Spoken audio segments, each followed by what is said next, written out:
Hello, Space Cadets.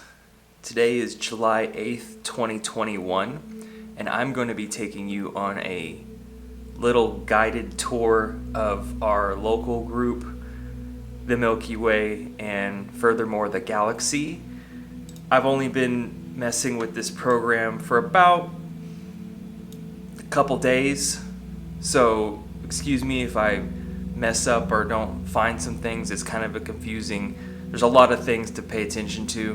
But anyways, we're going to start off here on Earth, where we have coronaviruses, combustion engines, cancel culture, Furbies, and, well, a whole lot of poverty and homelessness. Too much if you ask me. And I just picked Manhattan because it's the most recognizable place. It's currently updated for Wednesday, July 7th. 2021. So yesterday, this is the clearest image that we have, about 3:13 GMT time. So there's Grand Central Park. We can zoom in just to give you a scale. That's pretty self-explanatory, but we'll get out of this bumhole called urban decay that we have here in America. It's in both coasts, by the way. New York and Los Angeles are homeless-ridden, inequality, out of control, complete waste of resources when we have all this precious land and opportunity. So I'm going to keep going out here and just make this go quickly. Again, my computer is pretty smooth. Sometimes it chokes up when it has a lot of data. That obviously had to render a lot of data, but we zoom out here to see the blue pearl that we're on, and in the distance and the horizon you can see an outline of the Milky Way. I went ahead and turned up some settings before this. We're about 23,000 kilometers out. I can keep going, but I can also rotate and keep that going hands off and watch us rotate out of view. That's the International Space Station. Again, we can focus on that, so I can hit spacebar, and I can focus on the ISS. The moon is on the other side. We'll zoom in on that. I think it's like the size of a football field. Again, I'm still rotating. Okay, zoom in on here. Zoom in, zoom in, zoom in. There we are. So that's just chilling up there, taking pictures, doing experiments. The atmosphere you can see here in the distance is really thin. And let's just turn on our constellations. So let's just start there. That's the ones that we look for. If I could find the North Star, you follow the Big Dipper's top. I could look for that. But in the meantime, let me show you like what we've just seen so far. Depth field. This is using from 1997 to 2002 a galaxy redshift survey. So we scanned really far out and we were able to see these galaxies way off in the distance. I'll zoom out and see that in a second. And the 2 mass as well. This is using a radio spectrometer detecting the faint light and signals coming from distance. Got some weird shuddering there. I'm going to turn that off. We can turn on the radiosphere. So this is the globe. This is what we've been able to zoom way out here, have achieved in our little sphere of influence since basically World War II, since the invention of radios, TVs, and so on and so forth. This is the farthest that those signals can go, and you can still detect them. But you can also see as I zoom out those constellations that I point out, and I'm going to turn them on. It's going to take a minute to load here, but the stars are not, they're all off in different points. Let me turn off the radiosphere because it's kind of annoying. So yeah, we can see all the constellations. We can still zoom in all the way. I can look at brown dwarfs. These aren't large enough stars to sustain hydrogen fusion, but they're out there. They're like baby stars that are just kind of cooking. Let me turn off the constellation art.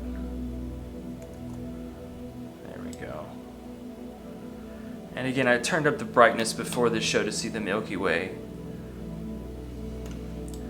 We are almost a complete light month out. We're going to keep zooming out here. You can still see the constellations. I have brown dwarfs turned on. And we can see our constellations. At least the ones that we recognize as the most important. That's how we navigate them. We pass through the months. We move around and we see these constellations in whatever direction, the sun, related to the sun. So I zoom out here, you can see the Milky Way. We actually don't have an image of the Milky Way because we are in it. So this is a stand-in image, I found out. This is just another galaxy. I forgot the name, but it's similar to ours, the spiral galaxy. So we use it, but you could zoom in here and see our little sphere. And I'm going to turn on some grids here. So all those green dots are really faint, but those are just chilling out here. They're not revolving around anything. They don't have a basis. They're just chilling out there, and they're actually some of the stars that we recognize as our constellations. They just exist out there. That's why they're that way. And then I'm going to turn off the constellations, turn off the brown dwarfs, turn off the constellations. So now we're just back in the space view. You can see the Milky Way there. I've actually, the opacity, you could turn them up. I could add more stars so you can see. I mean, this is rendering a lot. We can actually try to fly in the middle of that. So I'm going to zoom out here. Again, our little space of radiosphere, what we see at. Let me just put a grid open. Let me just put a grid out here. So this is just 1 light year. I put a 1 light year grid.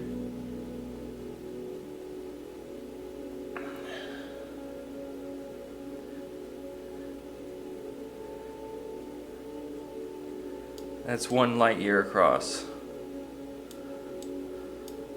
Which from out here doesn't seem super big, but that's a freaking long, that's really far, 100 kilo light years.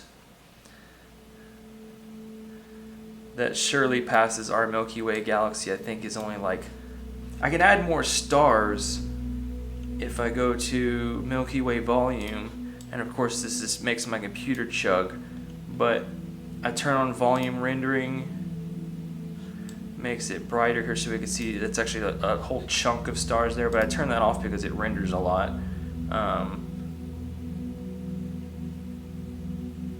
But I can enable more points here so we can see a lot. It's drawing a lot of stars.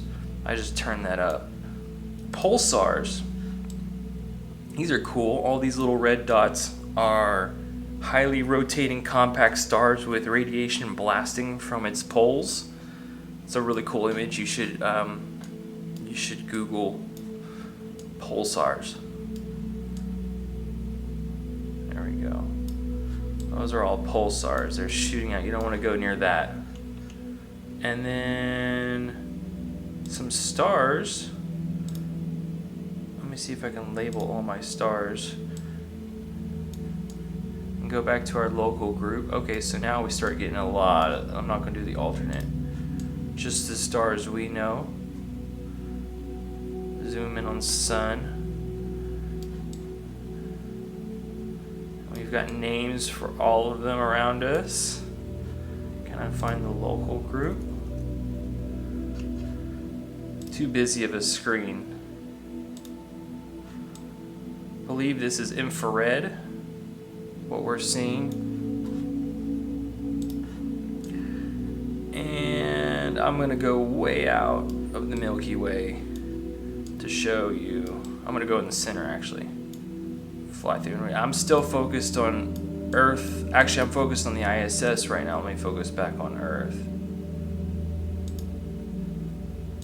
This is sending my computer into a tailspin.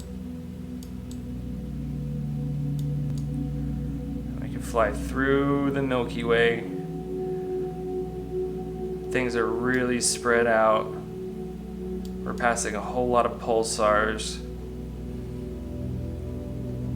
A lot of stray stars just chilling out there. And this is pretty much our local group right here. This is all the stars near us.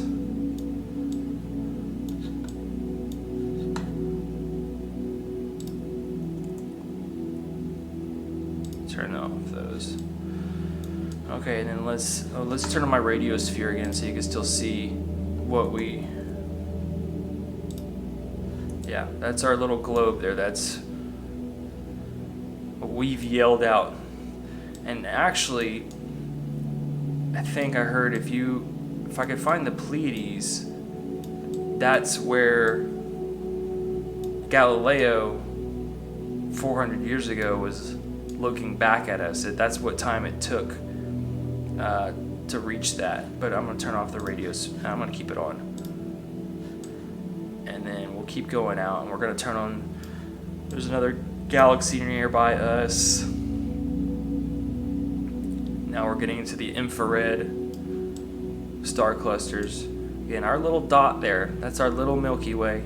All these other galaxies, these are all galaxies. That's how huge this is. And now we're zooming out into like really far infrared. Turn this off.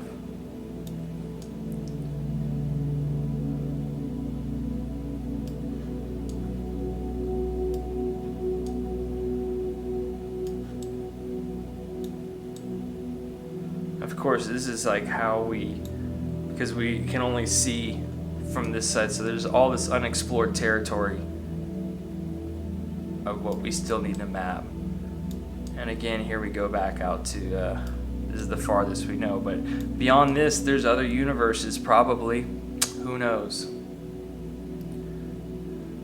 Okay guys, I'm still messing around with this, but you can see here from the scene and the settings, you can turn on and off. There's so many things to mess with.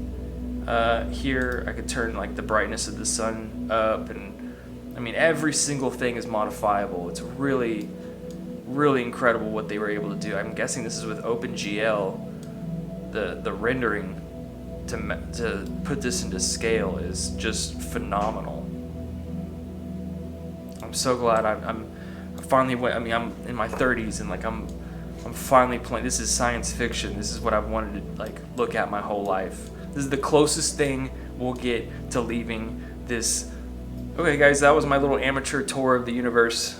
If you enjoy this or any other segment I do, leave a comment below and make sure to subscribe, and I'll talk to you later, cadets. Safe travels.